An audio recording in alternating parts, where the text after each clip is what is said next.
So, oh, hi everybody. I'm so happy to be able to just be with you today and learn with you today and grow with you today. I'm all of a sudden nervous. I was okay all day. I was even interviewing Richard. I felt good, and all of a sudden I'm like sweating. So, thinking about a mindful practice, I really contemplated what to do today, considering I was collecting and reviewing all of the submissions for today's platform. And so I thought, well, I'm going to do something that's mindful, but I want you all just to be open-minded in terms of the mindfulness and sometimes the trauma that comes that we can definitely help support our students with the information that I'm going to share today. So the title of my workshop is A Mindful Practice, Building Oral Language to Support Writing Development for All Students. So understanding the why, the what, and the how. I hope that you find it helpful. So Keely gave some of my information. I am a reading specialist instructor at the College of Learning and Innovation, Carleton University. I also coordinate professional development for the Campus Lab School. I am a teacher consultant for the Western Pennsylvania Writing Project, and I do direct Writers of Westmoreland. And in my spare time, I am a national letters trainer for Voyager Sopris Learning. Just a little bit about Carlo. We do focus on structured literacy and the science of reading. We have a 4-course Carlo certificate in dyslexia for teachers and a reading specialist certification from PDE. Here's our campus school, just a little bit of information about that, just so you can get an idea of who I am, where I work, and the kind of work that I am surrounded by every day. So the purpose of our work today is to explore a mindful consideration of the why, ensuring access and equity of high quality writing instruction for all students through essential language development opportunities. Hold that word language in your mind. The work, to be cognizant of the research that supports this work. And the how, to design instruction in a way that affords all students the tools to contribute to and grow within the writing process. In our work today, it's so hard knowing that there's pre-K through university level people here in our community today. And I just want you to think about, as we move forward, approximation of task. So how could you approximate what we're going to talk about today with the students and the grade levels that you work with? Together, we'll examine the impact of oral rehearsal in process writing, define and apply retrieval practice, and consider implications for instruction and transfer. But first, I think many of us are familiar with, and I'm just going to kind of voice this over, and feel free to go back to any of these resources later for sure, but the Hart and Risley study in 1995 about spoken vocabularies of children from professional families were significantly larger than the vocabularies used by parents in lower socioeconomic homes. So that study began with recording the conversation and vocabulary held in homes of 10-month-olds, starting when they were so young. And then the findings came from that.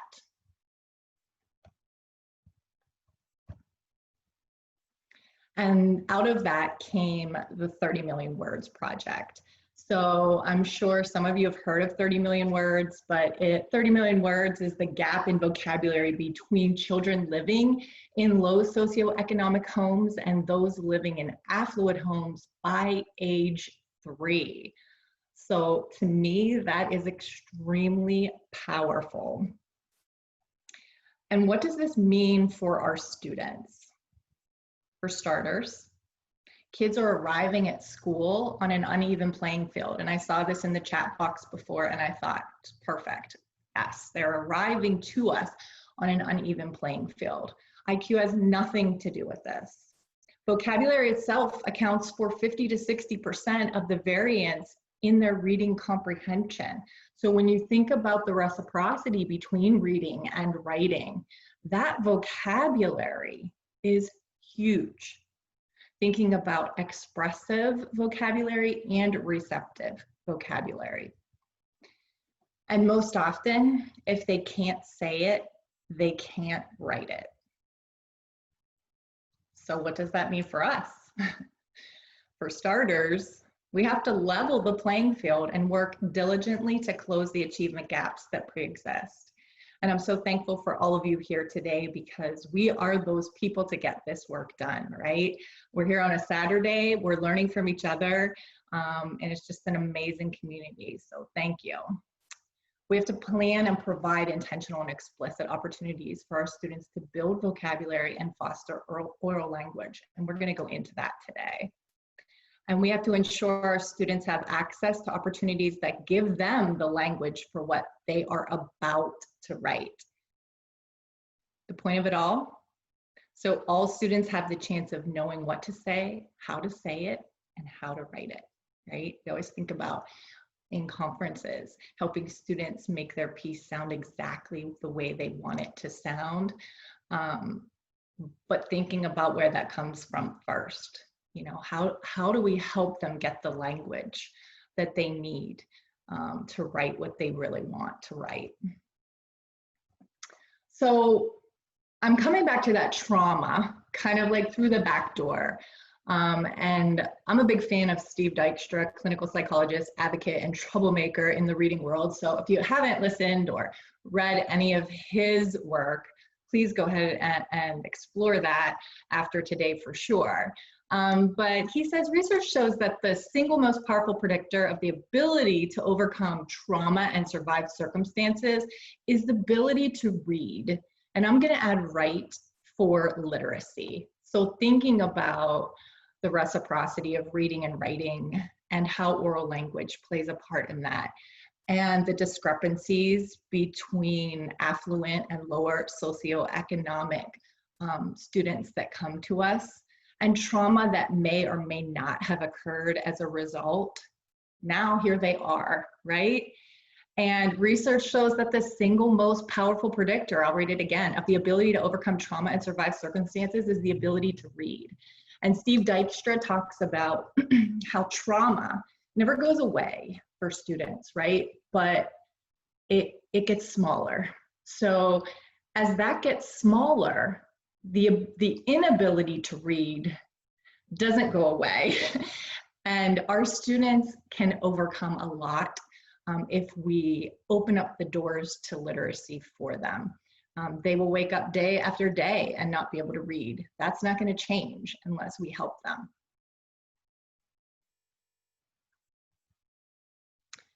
So when we think about oral language, we think about building vocabulary, we think about empowering students to learn and to grow. We have to give them something to retrieve. There's a book, Make It Stick. I don't know if you all have read it or know it, Peter Brown, and he talks a lot about the retrieval practice. So remember, if they can't say it, they can't write it. So we have to give them something that's in their long-term memory, bring it in there so that they can retrieve it, right? So let's begin right now with just a little bit of retrieval practice here today. And you can definitely throw this in the chat box, but I just want you to make a list right now on your pad and paper or whatever you're writing with or on today. Make a list of favorite toys that you played with as a young child. So you can put a couple of those in the chat box. I'm watching it over there, so I'll see it come in.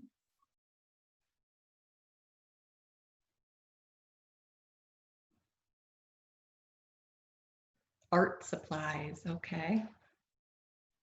Chalkboard and chalk. Of course you did, Laura Roop. Color forms, oh, I forgot about that. Legos, Barbies, board games, baby dolls, Polly Pockets. Anybody play with Smurfs? I had them lined up everywhere, hundreds of them. Cabbage Patch, Hobby Horse. Oh, your kitchen set, Rainbow Bright. I love it all. Smurfs. I got my Smurfs and My Little Pony. Okay. Pretty Princess. I'm loving this. Awesome. Jax. Oh, wow. Dinosaurs, Double Dutch. I love it. Marbles.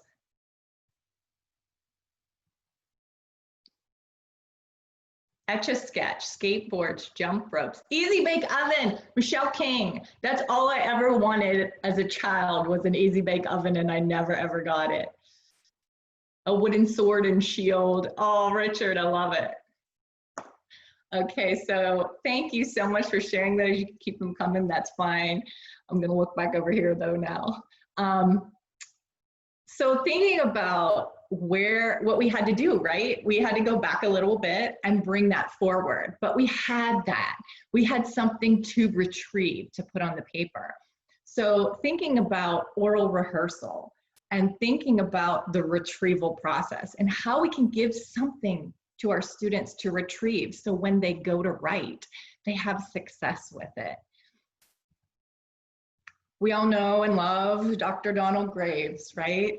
So thinking about this, productive writers are in a state of rehearsal all the time. Rehearsal usually begins with an unwritten dialogue within the writer's mind. I always give the example of when you're going on an interview, or like, what are you doing? You know, you're standing in front of the mirror, you're rehearsing in the car, but you're bringing that back up over and over again. So when you go to do it, it's right there and you have something to retrieve. So thinking about our students coming to us and the language disparities that exist, right? So thinking about where can we support them and how can we support them in getting the language that they need and building that oral vocabulary so they have something to retrieve that will make them successful as writers and communicators. So oral rehearsal gives kids something to retrieve later. We need to support students in the generation of language for what they are about to write.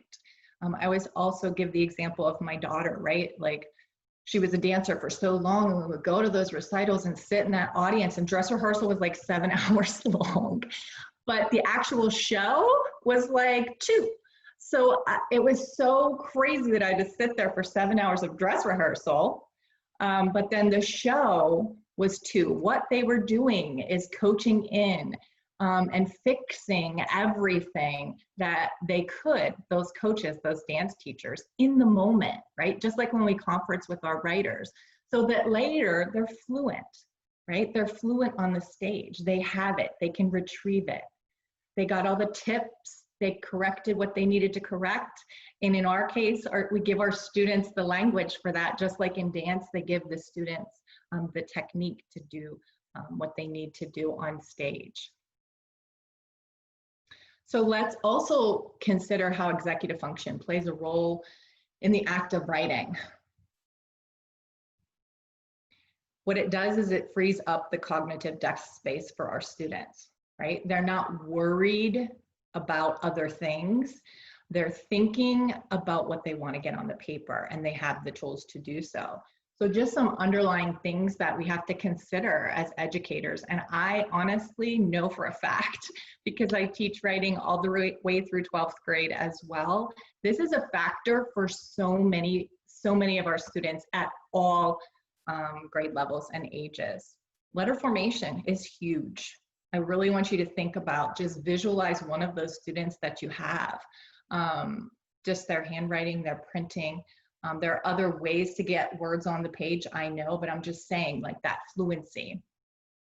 Handwriting and typing, foundational component. Spelling is going to free up that cognitive desk space for our students. Punctuation, spatial organization, thinking about left to right progression, upper lowercase letters, spaces in between words, all of that we take for granted when we go to write. It clogs up cognitive desk space for our students.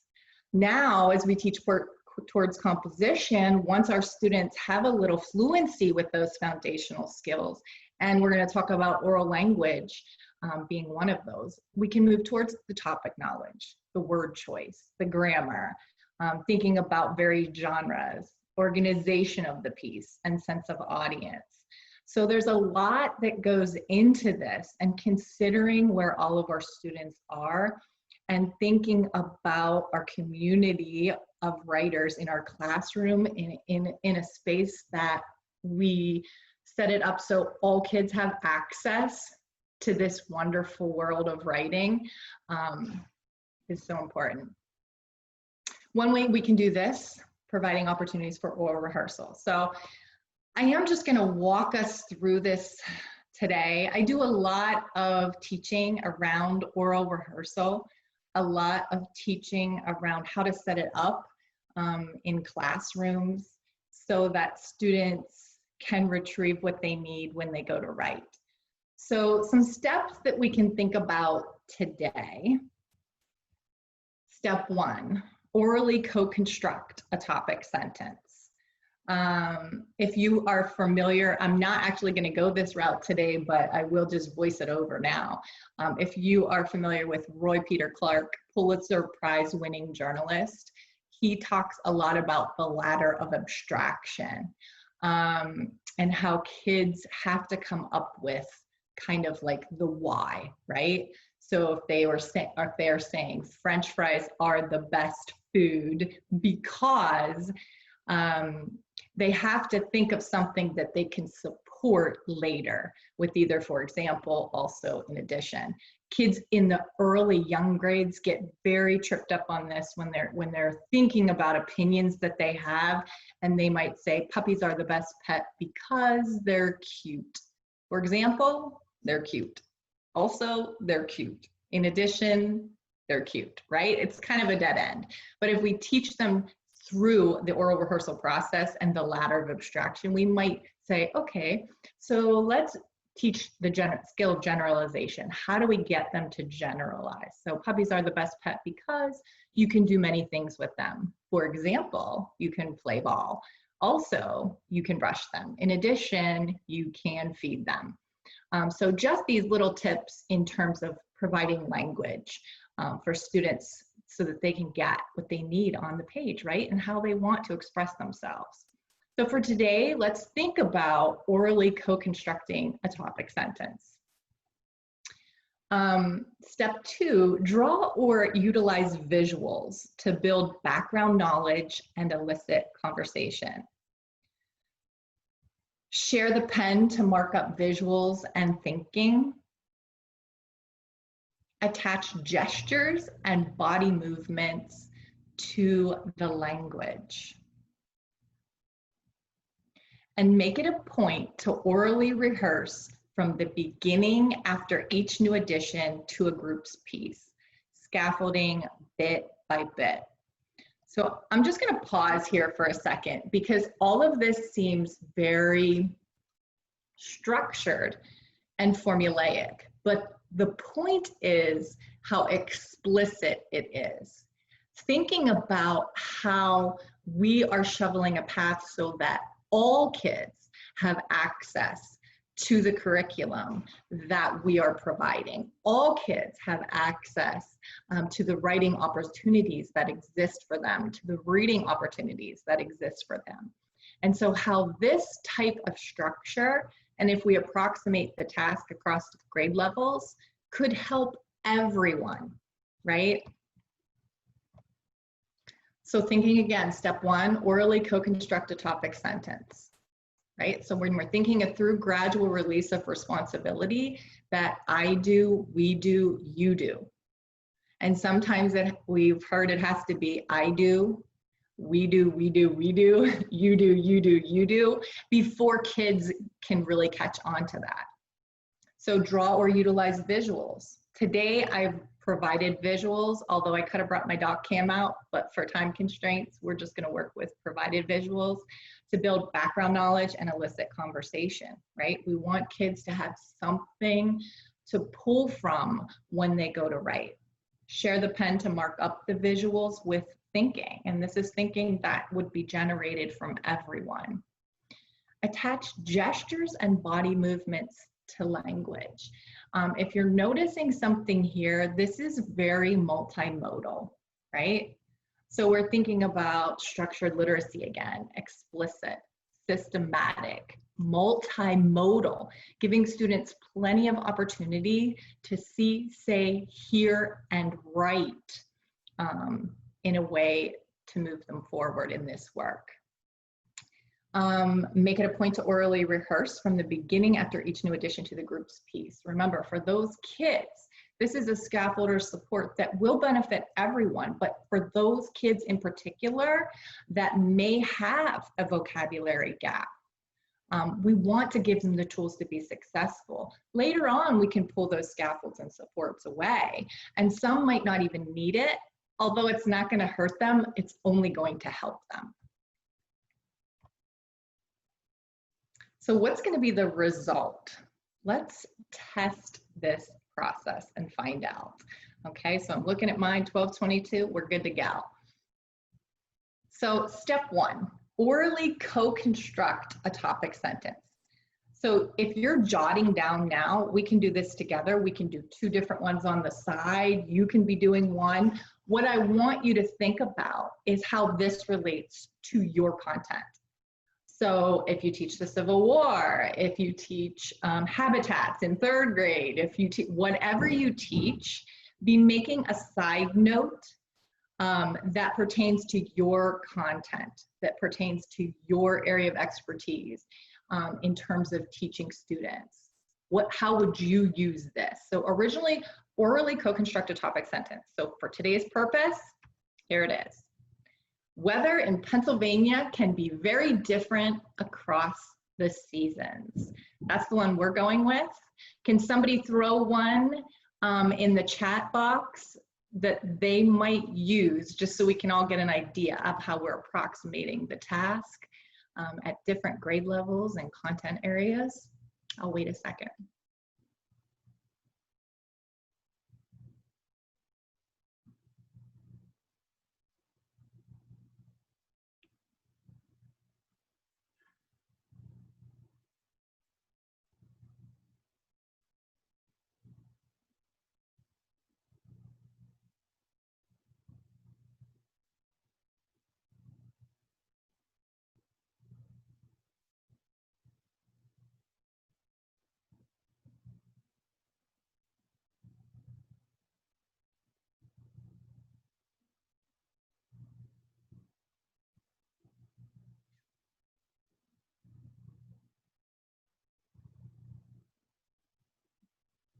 Okay, as you're continuing to craft those, for sure, throw them in the chat box so we can learn from each other moving forward and how we can approximate this work and make it meaningful for us. I see them coming in, great.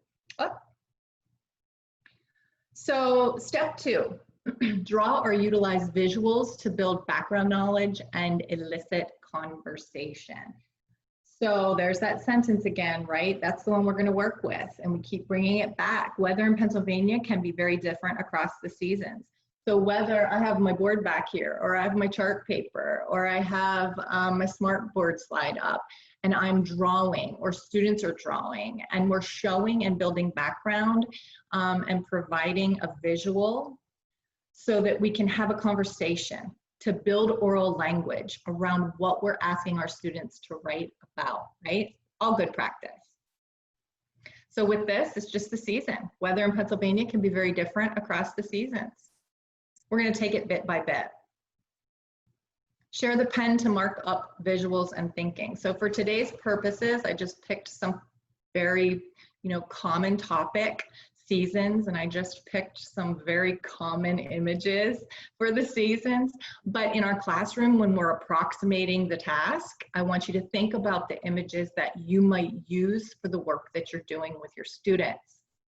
Think about how can this be done in a turn and talk, in small group setting, in whole group setting, in partners, in pairs, yep. So remember to attach gestures and body movements to the language. So when we're sharing the pen and we're marking up, I just put a few examples here. Say we were talking about the seasons, and we were talking about the words and the language and the concepts that go along with the winter season. We might have words like snowy, cold, icy, windy, and kids are providing words and we're anchoring those to the chart, right? Making our thinking visible. So it's our teaching and their learning visible for everyone. And we're talking and we're sharing, right? Before we're writing anything, before we're defending the statement or arguing the statement that weather in Pennsylvania can be very different across the seasons. When you're attaching body gestures, it can be anything. Some kids need that though, to anchor it in their brain, right? We talk about working memory and they have some background about it. And then we're putting some new information in and they're mixing it all together. And some of their background isn't right. And some of it is just right. And the information we're putting in, they're mixing it all together, inaccurate and accurate. And we have to be aware of what's going on, right? And we have to correct thinking that may not be correct or just modify thinking in some ways. So being responsive in that way as well. So putting in all the students' language and guiding them towards accuracy moving forward and adding gestures so they have something to anchor it in. So whether you're thinking snow, whether you're thinking cold or wind, whatever gesture that you come up with for your students. Remember, approximating the task too. And I don't want you to think this is silly moving through the grades, because believe it or not, there's so many students that could benefit from this, even in upper high school grades, depending upon how you approach it, which topics you utilize. So we're moving on, share the pen and mark up the visual with thinking, right? Now we're in our second season. Weather in Pennsylvania can be very different. So it's that repetition, bringing it back, right? Remember to attach gestures and body movements.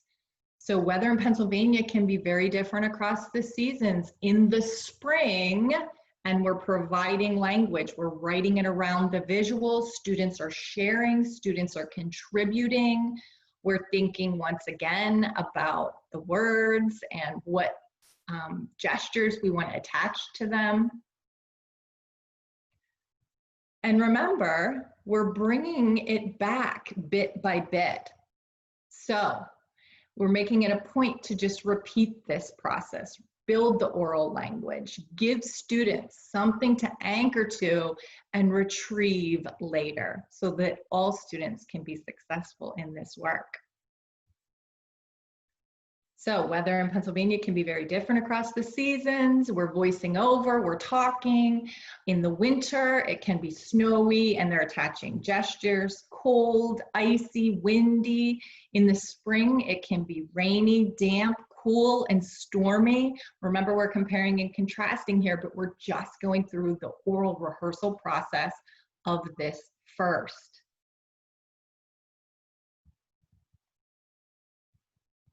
Share the pen, mark up visuals. Now we're in summer. This picture is, I would have chose a different one. I'm looking at it now going, whoa. Remember to attach gestures and body movements to language. Hot, sunny, cool, at night, and overcast. They could be writing or sharing or having you write various things. These are just some examples. So here we are. Remember, scaffolding bit by bit. I know this feels repetitive, but we're thinking of ways we can get all students to access this wonderful work, right? Share the pen to mark up visuals. Weather in Pennsylvania can be very different across the seasons. In the winter, it can be snowy, cold, icy, windy. In the spring, it can be rainy, damp, cool, and stormy. In the summer, it can be hot, sunny, cool at night, and overcast. So I hope you're thinking for a second about your content area. And I hope you're thinking for a second about how this might benefit your students. Even in a little modified way, how can your students and how can we provide opportunities for them to orally rehearse prior to asking them to have it on paper. It's going to eliminate some of that anxiety. It's going to allow them to have the opportunity to retrieve something and be successful in the task. Step 3, share the pen, mark up visuals. Weather in Pennsylvania can be very different. We're in our last season. Warm, cool, and chilly. So now here we are, we have it all. Remember to attach body gestures, make it a point to orally rehearse from beginning. I'm repeating myself just so you know this is repetitive. We're building, it's cumulative, whatever topic we're utilizing.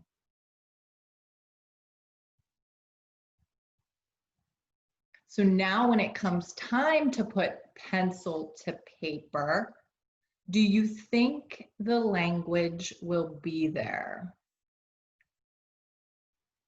I was very purposeful in repeating through that process exactly over and over again and building little bit by bit by bit, so that when we come to this question and we consider this, do you think the language will be there? Have we given our students something to retrieve? Thinking about that 30 million words, thinking about always saying we have to build vocabulary. And a lot of vocabulary does come from the read alouds we do. And a good portion of the vocabulary comes from the silent reading they do. But if our students don't have access to that, we have to find a way to somehow close that achievement gap so that they can be successful. So consider a less scaffolded approach. How would that work? How does this help all students, not just those who struggle with oral language? I think planning that oral rehearsal, we skip a lot in the writing process. I think a lot of times, and not necessarily the people in this room today because we're process writing people, but I think oftentimes as a profession, we do see that oral rehearsal piece skipped. A lot of times what I like to do is that partner work. So I number everybody 1, 2, 1, 2, 1, 2, 1, 2, partner 1, tell partner 2, tell partner 1, and they're just rehearsing and going back through it, whether it be through ladder of abstraction, thinking in that way, or whatever I'm about to ask them to do and transfer to paper. So how does this transfer? What does it look like across the grades? Can we share any examples? So I'm hoping that you had a little bit more time to think of how we could approximate this in the work that we do with students. If you want to put it in the chat, or if you want to unmute yourself and have a little dialogue, that would be wonderful with our community.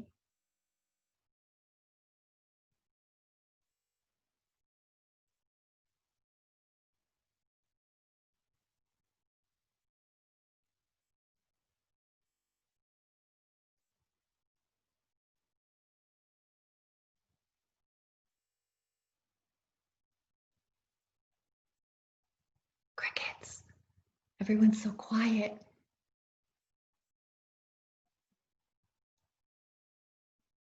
I'm seeing some things come in about English language learners. Really important to teach new vocabulary in context and get kids the help using the practice as soon as possible.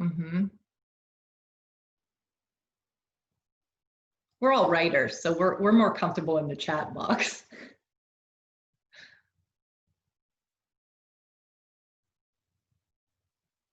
Yes, teaching this from the very beginning supports the transfer across the grades. Thank you for saying that. That's true. This could create a wonderful writing community, and students will have a vast knowledge on what they are writing. Exactly. helps the apprehensive writers to join in orally and feel success before even putting their pencil to paper. Absolutely. It puts everyone on that level playing field, and everyone is an expert, right?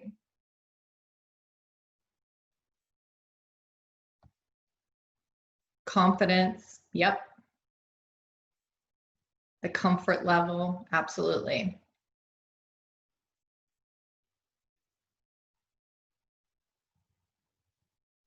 Combined grade writers workshops can also support the continuity. It can become a routine in your virtual classrooms. Thank you for that.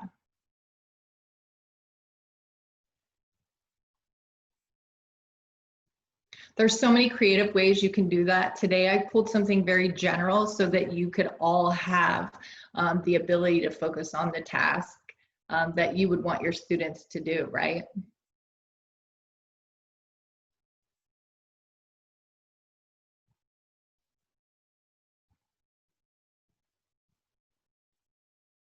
I like to make sure that the students review, rehearse the writing because I'm not there every day. The students feel success because of the oral work. Thank you.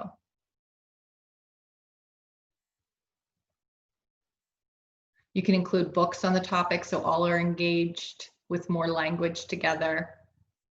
They can raise semi-argument point.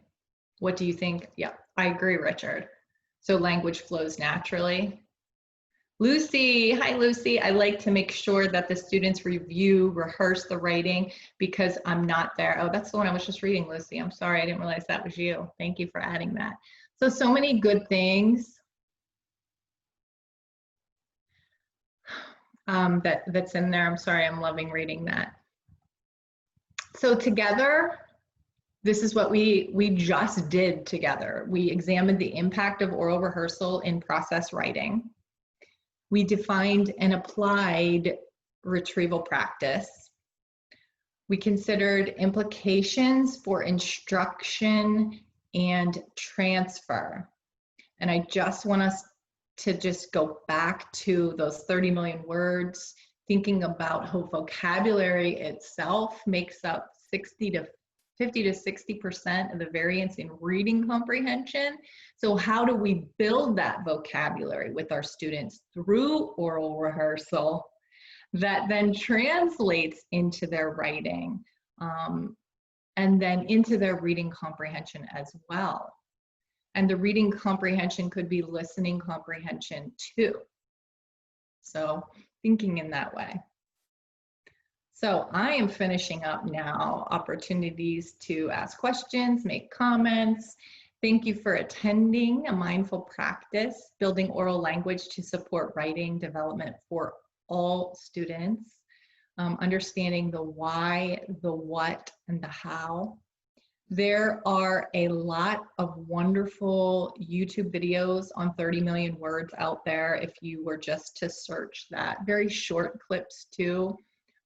A lot of the work about students having books in their home, building that language, techniques to use with families to help students build that language. Really good stuff out there. Steve Dykstra is another one to just research a little bit about trauma, what students bring, and how we can help them survive and thrive through building their oral language and literacy skills. And that is their window out, right? That is their door out. So thank you so much. This is my contact information, and you will see me again throughout the day. But any questions or comments at 12:40 before we break for lunch?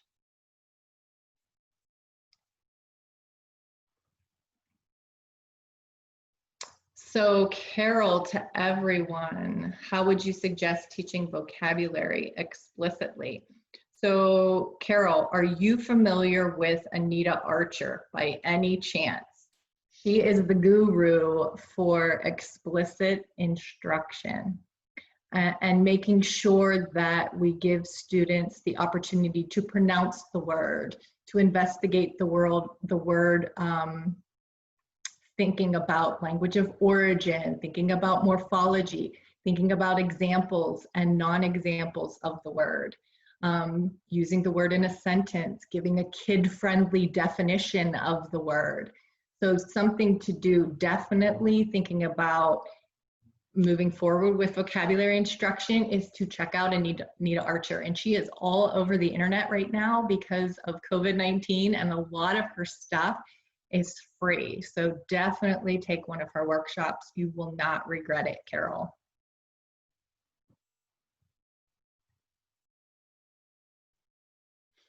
And Val, she's coming to Carlo in April. Oh, wonderful. Welcome. No, Anita, remember with the PBIDA conference. Oh, sorry. Yes, great. She is. We had the PBIDA conference scheduled for this past April, and it was canceled. So Anita Archer was supposed to be with us, but no, was it in April, Keely? Was it in February? It was scheduled for April. We did the Trauma Informed conference in February, right before the pandemic hit. Yes, I'm sorry. So Carol, you can see her in April live at Carlo University.